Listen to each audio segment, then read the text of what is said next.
Praise the lord. నహూము గ్రంథం 1వ అధ్యాయం 7వ వచనం. యెహోవా ఉత్తముడు, శ్రమదినమందు ఆయన ఆశ్రయదుర్గము, తన యందు నమ్మికయుంచు వారిని ఆయన ఎరుగును. యెహోవా ఉత్తముడని రుచి చూచి తెలుసుకోండి అని కీర్తనాకారుడు కూడా మనకు తెలియజేశారు. మన దేవుడు ఉత్తముడు అనగా మంచివాడు, మంచి కార్యాలు చేస్తారు. ఆయన చెడ్డవారికి కూడా మంచి కార్యాలే చేస్తారు.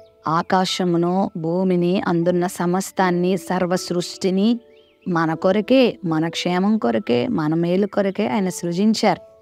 మన జీవితాల్లో కూడా ఎన్నో మంచి కార్యాలు ఆయన చేయవాడే ఉన్నాడు. శ్రమ దినమందు ఆయనను మించిన ఆశ్రయము మరి ఇంకెవరూ లేరు. జీవితంలో కీడు ఎదురైనప్పుడు, శ్రమ ఎదురైనప్పుడు మనతో ఉన్నవారే మనల్ని వదిలిపెట్టి వెళ్ళిపోతారు. కానీ మన దేవునిలో గొప్పతనం ఏంటో తెలుసా? నువ్వు శ్రమ దినమందు ఆయనను ఆశ్రయించగా ఆయన చేసే ఉపకారము ఎంత అద్భుతంగా ఉంటుందో అది ఆశ్రయించి మేలు పొందిన వారికే తెలుస్తుంది. కాబట్టి నువ్వు ఎవరి దగ్గరికి వెళ్ళడానికైనా మోమాట పడవచ్చు, 1-2 సార్లు ఆలోచించవచ్చు. కానీ నీ ప్రభు దగ్గర రావడానికి నువ్వు ఏమీ ఆలోచించాల్సిన అవసరం లేదు, మోమాట పడాల్సిన అవసరం లేదు.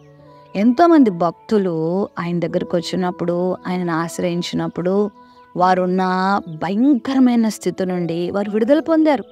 బాధాకరమైన పరిస్థితుల నుంచి వారు విడుదల పొందారు. వారున్న అనారోగ్యాల నుంచి వారు స్వస్థత పొందారు. జీవాన్ని పొందుకున్నారు, ఆరోగ్యాన్ని పొందుకున్నారు, క్షేమాన్ని పొందుకున్నారు, విడుదల పొందుకున్నారు. శత్రువుల మీద గొప్ప విజయాన్ని కూడా పొందుకున్నారు. అంత మాత్రమే కాదు, తన యందు నమ్మిక ఉంచు వారిని ఆయన ఎరిగిన దేవుడై ఉన్నాడు. అంటే తన యందు ఎవరు విశ్వాసం ఉంచుతారో వారిని ఆయన గుర్తుపడతారు. ఆయన వారిని ఖచ్చితంగా లేవదీస్తాడు. ఇన్ని కోట్ల మంది జనాభాలో నిజంగా ఆయన నమ్మిన వాళ్ళు ఎవరు, ఆయన నమ్మని వాళ్ళు ఎవరో ఆయనకి తెలిసిపోతుంది. ఒకవేళ ఈ ఉదయకాల సమయంలో హృదయపూర్వకంగా, మనఃపూర్వకంగా ప్రభువును నువ్వు నమ్ముకుంటున్నావా? అయితే నీ శ్రమ దినమందు ఆయన నీకు ఆశ్రయదుర్గంగా ఉంటాడు. శ్రమలోనే కూరికిపోయి ఉన్నాను, శ్రమలోనే దిగిపోతున్నాను, శ్రమలోనే నలిగిపోతున్నాను, ఇంకా నేను ఎందుకు కాకుండా అయిపోతానేమో, నా జీవితము అర్ధాంతరంగా మూసిపోతుందేమో నువ్వు అనుకోవద్దు. దేవుడు నీకు ఆశ్రయదుర్గంగా ఉంటాడు. నువ్వు ఆయన చేరినప్పుడు, నువ్వు ఆయన నమ్ముకున్నప్పుడు నీ జీవితంలో ఆయన గొప్ప కార్యాలు చేస్తాడు.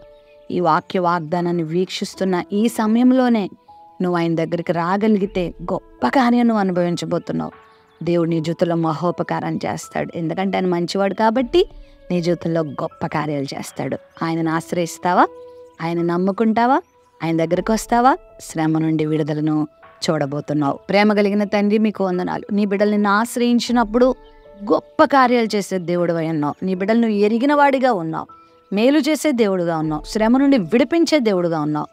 గొప్ప కార్యాలు నీ బిడ్డల జీవితంలో జరిగించమని యేసుక్రీస్తు నామంలో ప్రార్థిస్తున్నాం తండ్రి. ఆమెన్.